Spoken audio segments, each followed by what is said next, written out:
नमस्कार दोस्तों, मैं सरोज पांडे। माता पिता का सेवा करने वाला कभी निर्धन नहीं होता।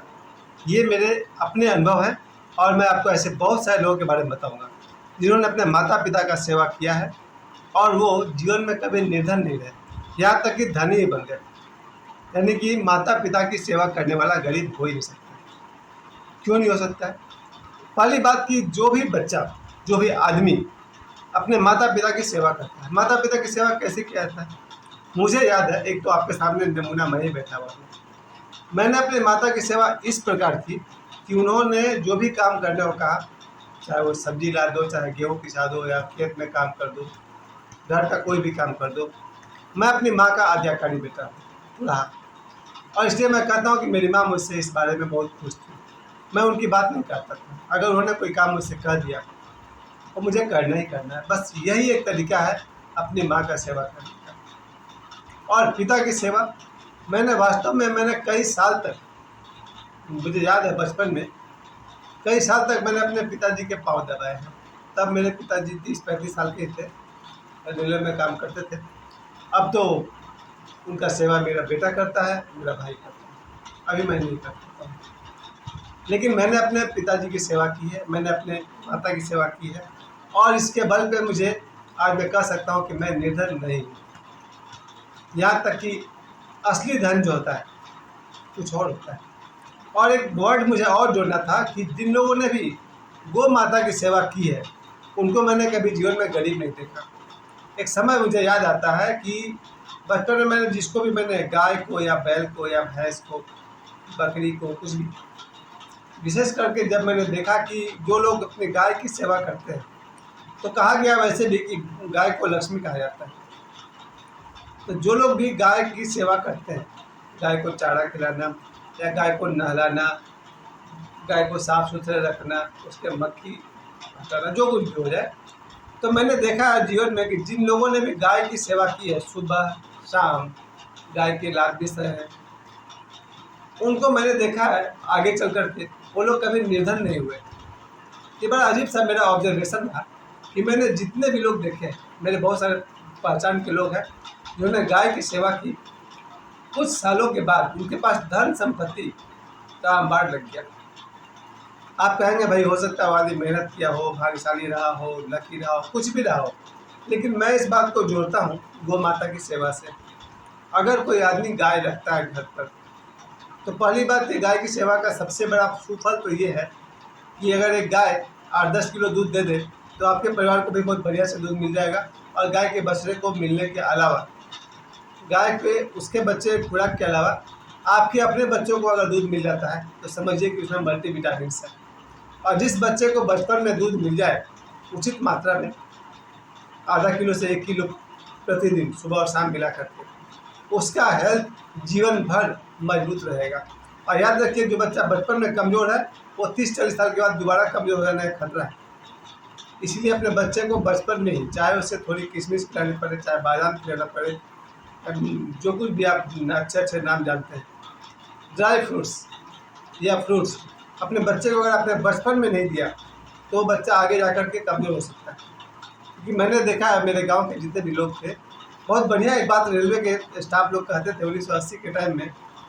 वो लोग जब भी रेलवे का स्टाफ अपने गांव जाते थे, हर महीना 12 तारीख को अपना तनख्वाह लेकर के गांव पर अपनी पत्नी को पहुंचाने के लिए, पैसे पहुंचाने के लिए, या और भी घर के गार्जियन को पैसे देने के लिए, तो गांव से लौटते समय रेलवे स्टाफ और कुछ लाए या न लाए, घी जरूर लाते थे। याद करिए, मैं 1980 की बात कर रहा हूँ।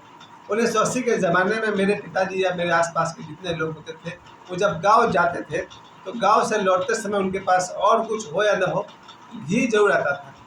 और मेरे पिताजी बताते हैं, जब वो लोग ड्यूटी जाते थे तो दाल रोटी खा के जाते थे और दाल में वो लोग घी मिलाते थे। एक बहुत बढ़िया सज्जन ने मुझसे एक बात कही थी जो मुझे हमेशा याद आती है कि एक रेलवे स्टाफ थे, वो घी में दाल मिलाते थे और रोटी डालते थे और खा के ड्यूटी जाते थे। सोचिए मैं क्या कह रहा हूँ। एक कटोरी में उन्होंने घी लिया, उसमें दाल डाला, एक आध कलछुल रोटी डाला, खाए और चले गए। उन रेलवे स्टाफ को मैंने देखा, आज रिटायर्ड हो गए हैं, तो उनका शरीर को देख कर लगता है कि कुछ बात है। इन सब लोगों को मैं कह रहा हूँ, इन्होंने अपने माता पिता का सेवा किया होगा। इसका उल्टा भी पूरा सच है। जिन लोगों ने भी अपने माता पिता का घोर अपमान किया है या अवज्ञा किया है, उनके पास जेब में भले ही कितना नोट हो जाए, उनके जीवन में कोई सुख शांति नहीं होती। असली संपदा जो इंसान का होता है वो तो होता है उसका व्यवहार, उसका चरित्र, उसका धार्मिक जीवन। इस पर मैं आज बोलना नहीं चाहता हूँ, लेकिन सच्चाई वही है। करेंसी को मैं उतना बड़ा धन नहीं मानता हूँ जितना बड़ा धन आपका आचरण, आपका व्यवहार, आपका चरित्र और आपका धार्मिक जीवन। अगर ये आपके पास नहीं है तो आप कितना भी नोट रख लें, आपके जीवन से शांति कभी नहीं दिखने वाली है। ऐसे बहुत सारे लोग हैं जो अपनी माँ को दुत्कार कर बात किया, अपने बाप को ठोकर मार कर आगे बढ़ गए। उनके जेब में शायद थोड़ा सा नोट है, पर दिमाग में पागलपन के सिवा कुछ नहीं है। पर जिन लोगों ने अपने माता पिता की सेवा की है, अपने पिताजी को भोजन बनाया खिलाया, या फिर जब जब पानी मांगा तो पानी ला कर दे दिया, चाय बनाया, बाजार से कुछ लाया खिलाया, ऐसे बच्चे जीवन में कहीं भी निर्धन हो ही नहीं सकते।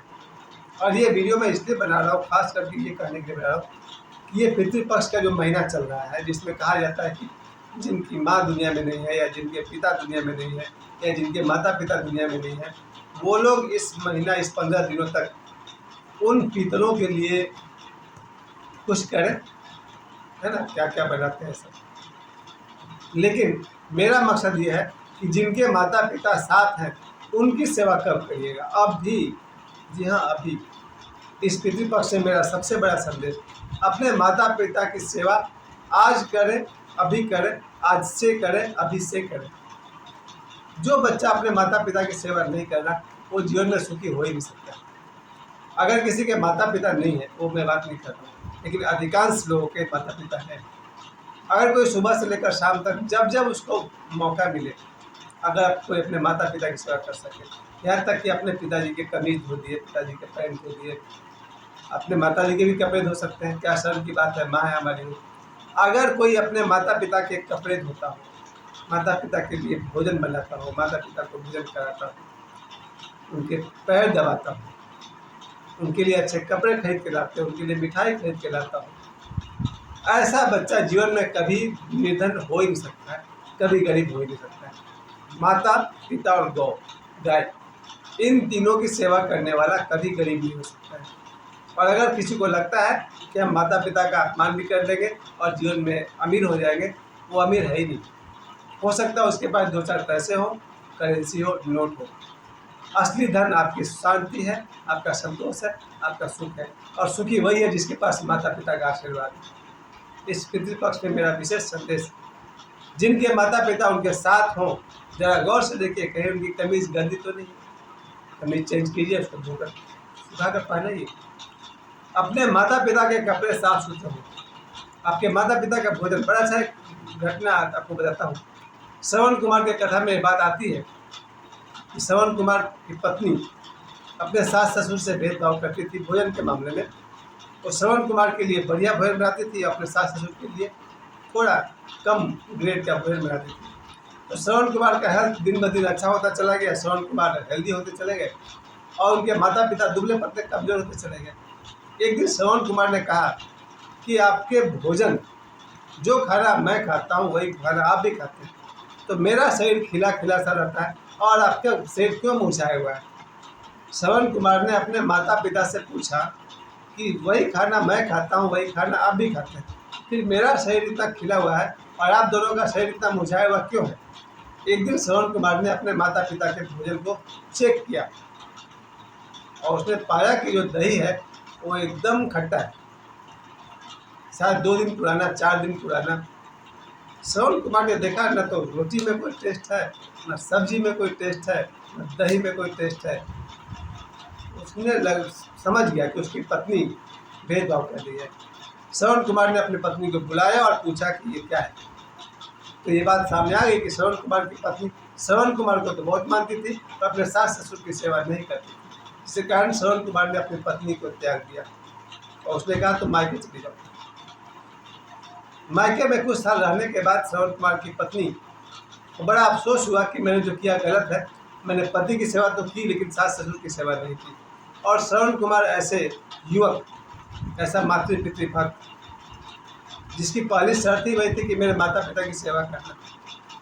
और अपने माता पिता की सेवा नहीं होने के कारण श्रवण कुमार ने पत्नी का त्याग कर दिया था। एक दिन पत्नी को पछतावा हुआ, वो वापस लौट रही थी श्रवण कुमार के पास।